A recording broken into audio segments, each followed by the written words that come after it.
Mas a gente vai falar de uns assuntos que mais fazem sucesso aqui no programa, tá? Quando a gente fala da saúde da mulher, né? Afinal, vocês, minhas amigas aí de casa, estão sempre preocupadas em viver melhor, saber como que se pode, como que eu não tenho filho, como que eu faço? Me pediram tanto, Rose, né? Leva a doutora Dilson para a gente falar sobre as dificuldades que as mulheres têm para engravidar. Então, a doutora Dilson Carlos Gomes está aqui hoje. Tudo bem, doutora Dilson? Tudo bem, Rose. A gente tem essa interatividade muito boa com as nossas telespectadoras. Eu Eu levo o WhatsApp notei. para casa. Que bacana. E elas falam assim, traz, doutora Dilson. Né? A gente já tinha falado sobre infertilidade. Hoje, Aham. por mais que as coisas estão tão modernas, tem tantas mulheres que têm dificuldade ainda de engravidar, Tem. né, doutora Dilson?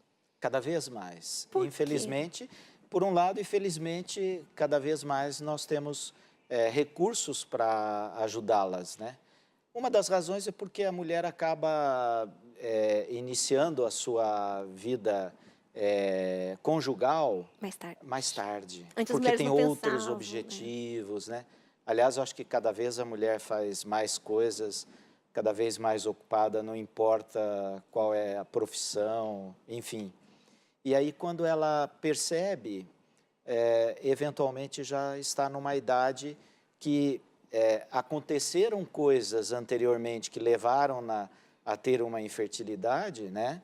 Por exemplo, apareceu uma endometriose, ou teve uma sequela de infecção, ou por vezes ela tem uma dificuldade até mesmo pela idade, porque a idade é um fator de Não adianta, né, infertilidade. doutora Dilson? Quanto mais nova a mulher, mais facilidade ela vai ter de ter um filho. Sem dúvida, é diretamente proporcional à idade.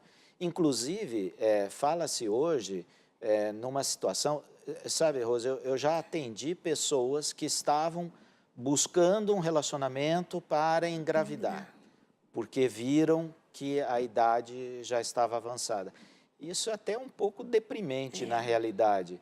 E hoje a ciência, ela pode fazer com que a mulher congele os seus óvulos, por exemplo, né? E na eventualidade de um casamento mais Tardio. tarde, ela pode utilizar os óvulos de quando ela tinha 30 e poucos anos, por exemplo. A medicina está muito avançada nesse sentido, né? E a gente pode falar assim de uma evolução do primeiro bebê de proveta, né? Quando se falaram até hoje, doutora Dilson. Sem dúvida. Que quando você ouviu, falou, nossa, o bebê de proveta chocou tanto, né? E hoje é uma técnica que Você vê, tantas ela mulheres... mesma já teve filhos, Olha. né? Ela foi gerada em É na Inglaterra, 1900... exatamente. Na Inglaterra, ela foi gerada em 1978... Está com por 44 Patrick anos Steptoe, hoje. que era um ginecologista já falecido, e Robert Edwards, que era um embriologista, né? Que ganhou, inclusive, o Prêmio Nobel de Medicina, que deixou ela bastante regozijada, né? Mas a irmã dela, também gerada por fertilização um ano e meio depois dela, engravidou primeiro. Já teve 4 filhos, todos de forma natural. Ela engravidou em 99 e a Louise Brown, a primeira, engravidou em 2006.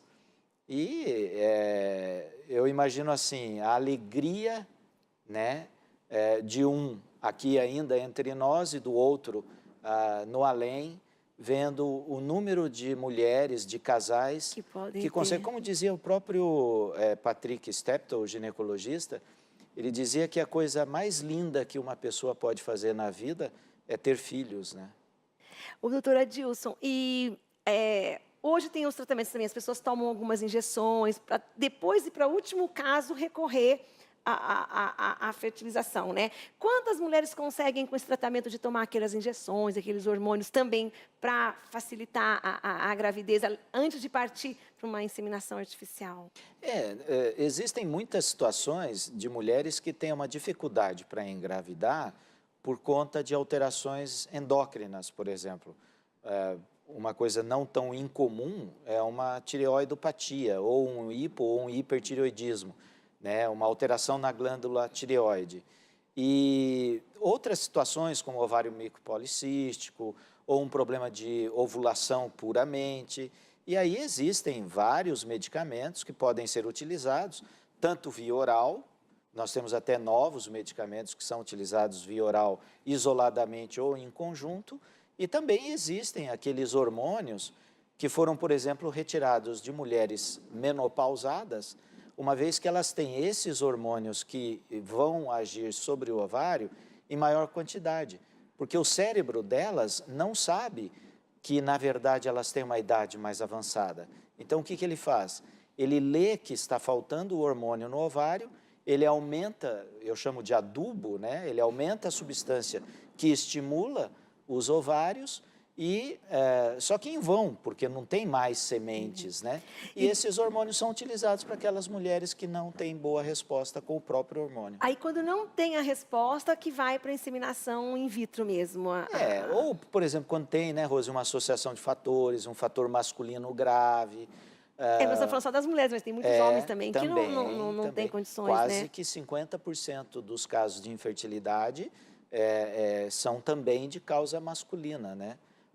Um pouco mais, um pouco menos, dependendo da situação. Mas pode haver um problema, por exemplo, de uma mulher que faz uma laqueadura e que a reversão da laqueadura, uma cirurgia que nós fazemos, uma microcirurgia, não seja possível, por exemplo, porque tirou totalmente as trompas, ou uma mulher que tem uma obstrução tubária, né, bilateral, teve, por exemplo, gravidez nas trompas.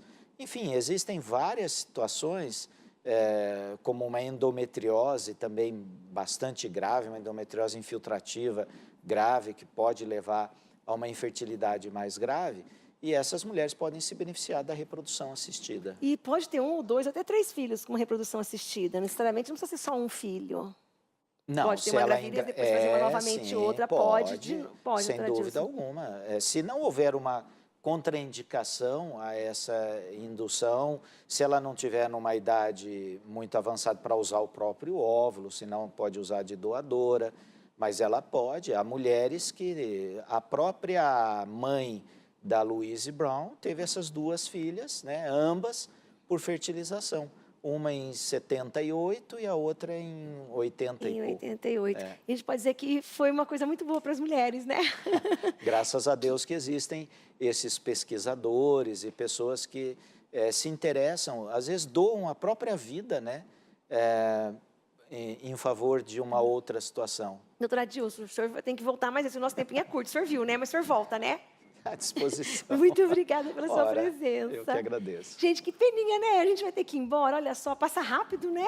Ainda mais nosso papo aqui tá muito bom. Mas olha, amanhã tem Ver Mais, amanhã eu volto ao vivo de novo, tá bom? Nós vamos ficando por aqui, ó, fiquem com Deus. Um beijo no coração de cada um de vocês, obrigada pelo carinho, tá? Beijo, beijo, beijo. Até amanhã, tá bom? A gente